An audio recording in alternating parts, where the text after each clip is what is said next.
Hello Aries, Sun, Moon, Rising, and Venus signs. Kamusta po kayo? Sana po nasa mabuti kayong kalagayan. Kung bago naman po kayo dito, welcome din po kayo. Thank you po sa inyong suporta.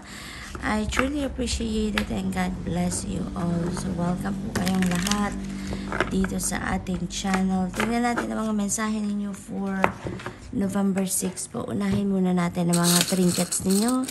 Anong mensahe para sa inyo ng mga trinkets? We have the owl. Ayan. So this is about change and transformation, and also this is about intuition. So parang sinasabi dito sa inyo po na kahit may mga pagbabagong magaganap, kahit may mga transition na magaganap sa buhay ninyo, lagi kayong ginagabayan. Kasi yung ninyo ngayon, yung intuition ninyo is going to be on point, no? It's going to be on point. It's going to be, kumbaga, heightened sa ngayon. Kaya it feels like maraming downloads po ngayon na papasok sa inyo sa ngayon. Maraming gabay, ang ibibigay sa inyo ng Divine Universe na maaring yun ay makatulong sa inyo, sa mga pagbabagong magaganap. So, what else? We have letter J. Ayan. So, maybe letter J is a significant letter for some of you Aries. Maari din na initial ninyo to, or maaring initial ito ng mga taong makakasalamuhan ninyo, or initials ng mga tao that you're going to be dealing with around this time. What else? We have the big butterfly. So, malaking pagbabago, Malaking transition ang maaring mangyari sa buhay ninyo around this time, Aries. So, tignan natin kung ano mga mensahe ninyo. From the tarot, we have the Hanged Man. Ayan. So, you know what? Ang na-pick up ko dito, Aries, siguro meron kayong mga bagay na hinihintay na gusto ninyong mag-unfold sa buhay ninyo. May mga minamanifest siguro kayo ng mga bagay, And maybe the time has come, The time has come na ngayon na makukuha nyo na kung ano man ang inyong hinihintay. So, maybe this is an answer.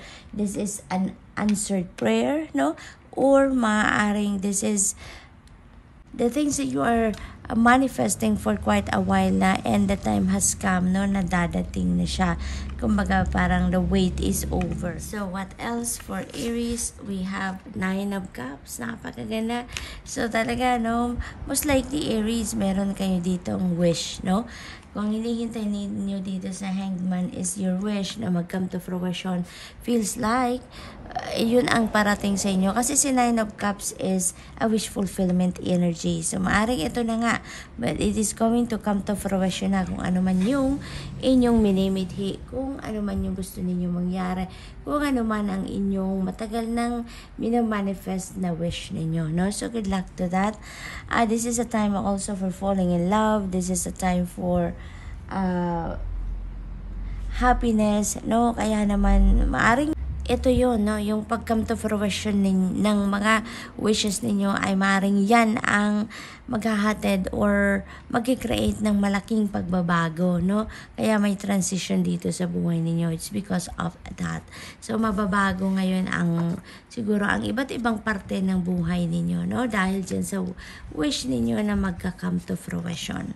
So, we have the 6 of Wands, and napakaganda. This is a good fortune energy, Ang swerte, maswerte kayo sa during this period, At maaari din naman na yung tagumpay ninyo na to, ito yung matagal na ninyong hinihintay.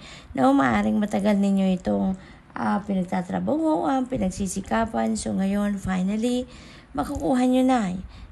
You're going to reclaim or you're going to claim your success. Kumbaga, finally, maha-highlight ngayon yung maganda ninyong trabaho, yung maganda ninyong performance sa trabaho, yung ganun ba.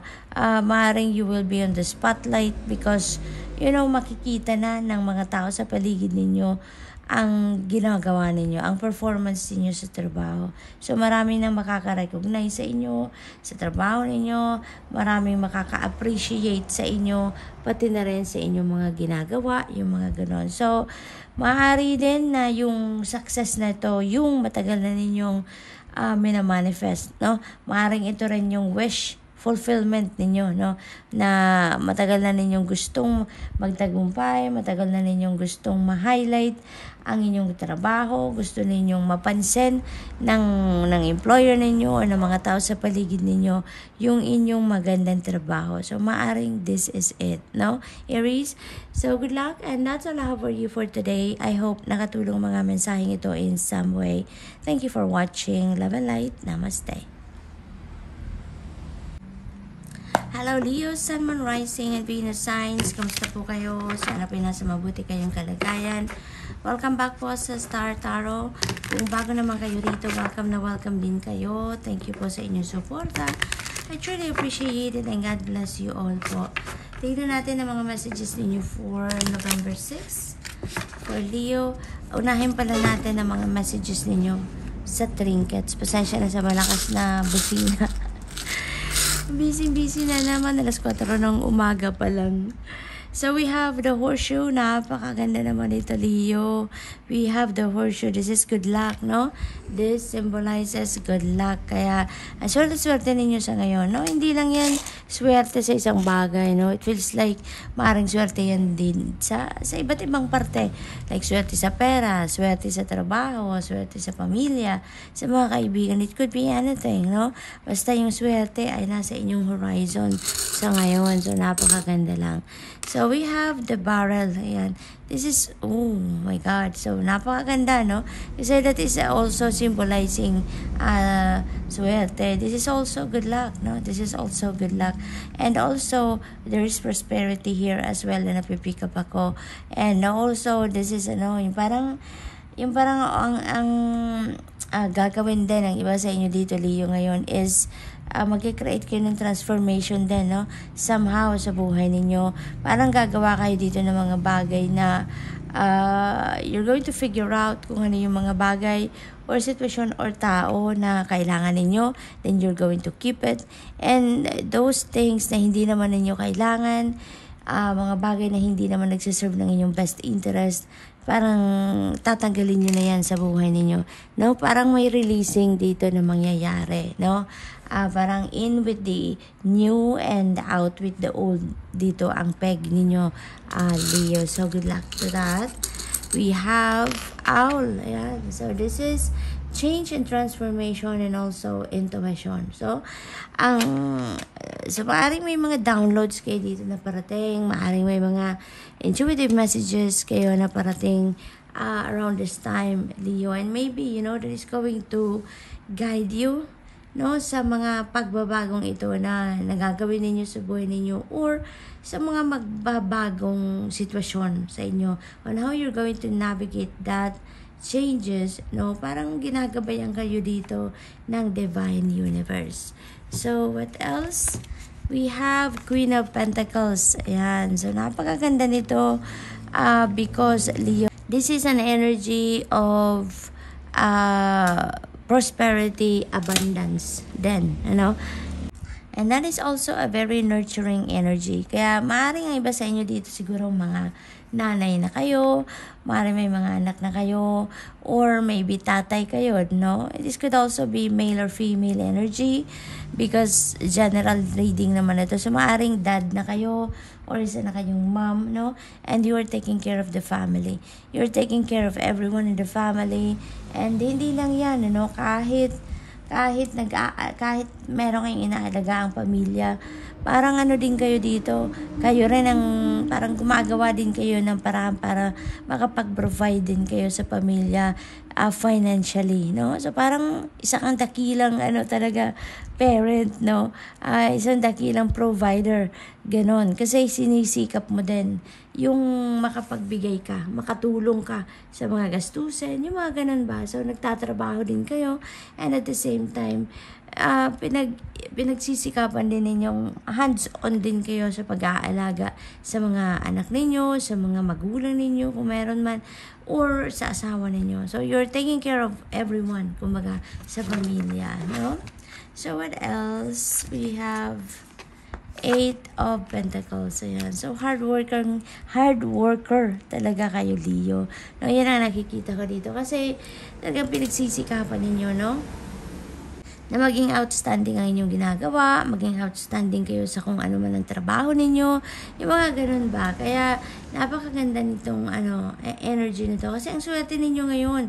So, maybe then, dito sa pagtsatsaga ninyo, sa pagsisikap ninyo, sa pagtatrabaho ninyo, it feels like you will be rewarded dito, no? And financial reward ang usapan dito, Leo, no? You're gonna have financial reward dito for some of you. Kaya, it feels like kayo dito, isa kayong, siguro magiging successful kayo sa inyong trabaho, or maybe meron ng success kayong nai-experience ngayon kasi merong financial reward na nakikita ako dito for some of you. So, good luck, no? So, good luck. We have 3 of Wands. Napakaswerte ninyo talaga. Kasi si 3 of Wands, Leo, this is also a good fortune energy, no? Napakaswerte ninyo around this time. So, take advantage of that energy. Kung meron kayong gustong gawin, meron kayong mga plans, no? Na gusto ninyong simulan, take advantage of that energy sa ngayon. Gawin nyo na. Simulan na ninyong gawin kung ano man yung maaaring gusto ninyong mangyari dito, no? Leo, so that's really beautiful. Ang iba sa inyo dito, may travel, no? May travel energy dito. So maybe, siguro naghihintay na lang kayo ng ninyo, ng flight ninyo. Naghihintay na lang kayo dito ng mga travel documents dito, mga resulta ng interview. Siguro ang iba sa inyo dito merong international travel. Nakakuha siguro kayo dito ng overseas job opportunity, yung mga ganon. So, good luck to that, Leo. And that's all I have for you for today. I hope nakatulong ang mga mensaheng ito in some way. Thank you for watching. Love and light. Namaste. Hello, Sagittarius, Sun, Moon, Rising, and Venus signs. Kamusta po kayo? Sana ba nasa mabuti kayong kalagayan? Welcome back po sa Star Tarot. Kung bago po kayo rito, welcome na welcome din kayo. Thank you po sa inyong suporta. I truly appreciate it. And God bless you all po.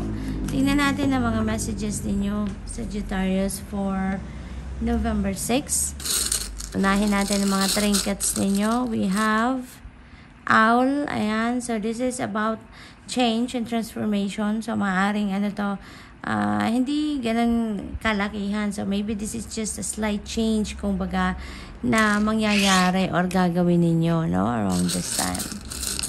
We also have the Eiffel Tower and travel ito.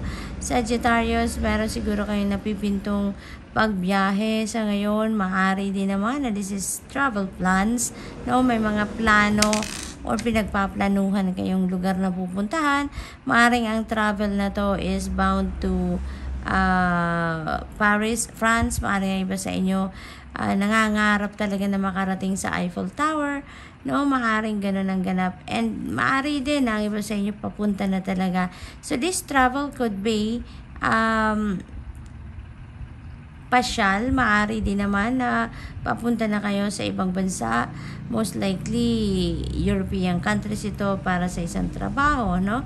Maaring this is business related din. Maari din na this is study related, or maaring talaga to, job related, no? Maaring may mga overseas job opportunity kayong nakuha, ay maaring nandyan yan sa European countries, or maaari din naman na hindi, di ba? Maaari din namang overseas opportunity ito, pero hindi natin sa sarili naman na sa Europe ito, maybe sa ibang bansa din, no? Sa ibang continent din. So, depende sa inyong sitwasyon, but this signifies travel, no? What else? We have Swan. Ayan. So, this is about determination. This is about determination. So, maaring talaga, kung ano man ang mga plano ninyo, or kung ano man ang mga pagbabagong ito na nasa isip ninyo, maaaring talaga to, talagang gagawin ninyo ang lahat, no? You're going to do anything and everything in your power para mangyari or ma-implement din yung mga pagbabagong yan, or maaaring nagsisikap talagang iba sa inyo dito to the max, no? Para nang sa gayon matuloy ang pag-a-abroad ninyo, no? So maaaring gano'n ang sitwasyon. What else? You have 9 of Cups. Napakagandang energy nito. This is a time for happiness. This is a time for falling in love. Para sa iba, this is also a wish fulfillment energy, Sagittarius. Kaya maaring may wish kayo dito, no? Na maaring maisa katuparan ninyo sa ngayon. Maring may wish kayo dito that is coming to fruition, no? Around this time. So, talagang magiging masaya kayo. So, this could be an answered prayer, no? Kaya sobrang saya ang mararamdaman ninyo dito. We have the Lovers. Ayan. So, maybe ang minamanifest ninyo is a relationship dito, no? Maring relationship dito ang gusto ninyong simulan, or maaaring may pagbabago dito sa inyong relationship kung nasa established relationship na kayo. So, maaari din ganon ang ganap. Maaari din ang iba sa inyo dito is entering a new love connection. So, maaaring meron ditong love and romantic relationship na sisimulan kayo or papasukin ng iba sa inyo dito. This could be an important decision, no? Na kinakaharap ng iba sa inyo dito, Sagittarius, na maaaring related naman yan sa inyong mga relationships. Not limited to to romantic relationship ito. Maaaring may mga kailangan kayong pagdesisyonan dito, no? Related sa inyong relationship sa mga kaibigan, sa kapamilya, yung mga ganun ba, no? So, what else? We have the Magician na pagkaganda. You're really going to take action na sa ngayon. You're really going to make things happen for yourself dito, Sagittarius. So, maaari talaga na meron kayong mga plans dito that you are going to start taking the practical steps na, no? Nang sa gayon masimulan na ninyo ang pagtahak sa daan na to patungo sa pagtatagumpay ninyo or patungo doon sa pagmamanifest ninyo ng kung ano man yung mga heart's desires ninyo, no? So, feels like talaga na meron kayo ditong mga heart's desires, no? Na mangyayari. Makikita nyo na yan sa 3D reality ninyo. So, good luck, Sag. And that's all I have for you for today. I hope nakatulong ang mga mensaheng ito in some way. Thank you for watching. Love and light. Namaste.